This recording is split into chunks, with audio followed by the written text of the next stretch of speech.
This is mobile phone. এই mobile phone ব্যবহারের main বা প্রধান উদ্দেশ্য হচ্ছে কারোর সাথে যোগাযোগ করা।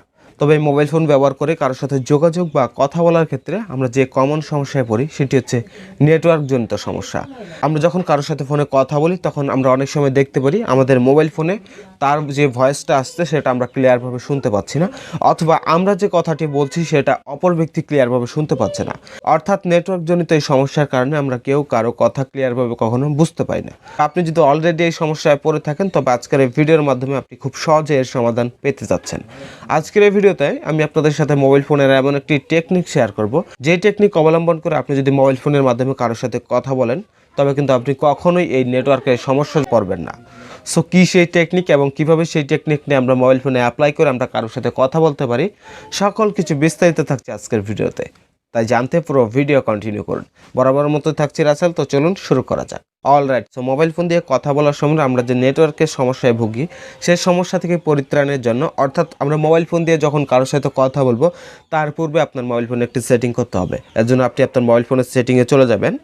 সেটিংয়ে চলে যাওয়ার পর আপনি চলে যাবেন এখান থেকে নেটওয়ার্ক কানেকশন নামে যে অপশনটি রয়েছে, অথবা আপনার মোবাইল ফোনে যে কানেকশন থাকতে পারে বা ডিভাইস কানেকশন, আপনি যাই থাকুক না কেন সেই নেটওয়ার্ক কানেকশনে আপনি চলে যাবেন।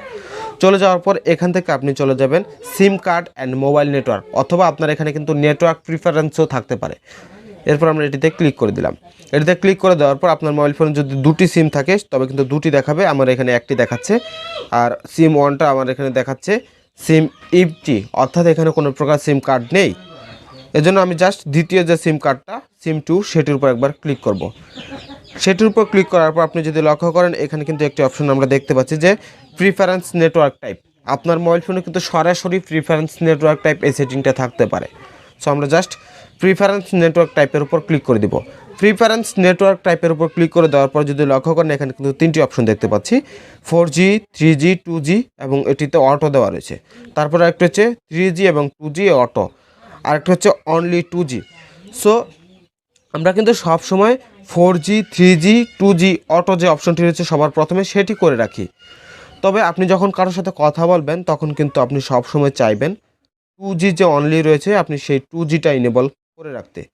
কারণ আপনি যখন 2G ইনেবল করে রাখবেন, আর 2Gটা মূলত আপনাদের মোবাইল ফোন দিয়ে কারোর সাথে কথা বলার জন্য বেস্ট একটা মাধ্যম বা নেটওয়ার্ক। কেননা এই 2Gটা মূলত আমরা কারোর সাথে যে কথা বলি সেই কথা বলার নেটওয়ার্কটা তারা স্ট্রং করে রাখে।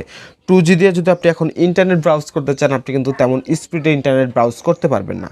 অর্থাৎ কারোর সাথে মোবাইল ফোন ব্যবহার করে কথা বলার সময় মেন একটি মাধ্যম হতে পারে এই 2G। 2G আপনাকে সেই নেটওয়ার্কটা দিবে যার মাধ্যমে আপনি ক্লিয়ারভাবে কথা শুনতে পারবেন এবং কোনো নেটওয়ার্কজনিত সমস্যা আপনি পড়বেন না।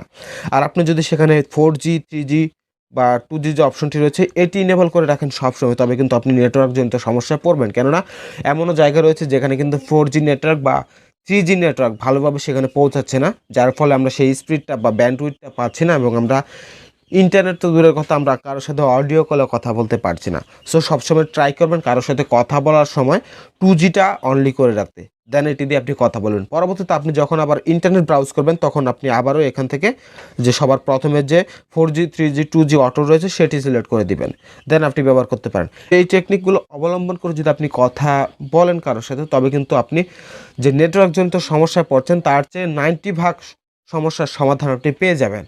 সো ছোট্ট এই টেকনিকটি অবলম্বন করে আপনারা চাইলে কারোর সাথে কথা বলতে পারেন, ইনশাল্লাহ আপনার নেটওয়ার্কের সমস্যা থেকে মুক্তি পাবেন। সো এই ছিল মূলত আজকে ছোট্ট একটি টিপস, আশা করি ভালো লেগেছে। সত্যি যদি আপনার কাছে এটি কাজের বা হেল্পফুল মনে হয়ে থাকে একটা লাইক করে দেবেন, কমেন্ট করে জানাবেন আপনার মতামত, শেয়ার করে দিতে ভুলবেন না। পেজে নতুন হলে ফলো করবেন, চ্যানেলে নতুন হলে সাবস্ক্রাইব করে বেল আইকন অন করবেন।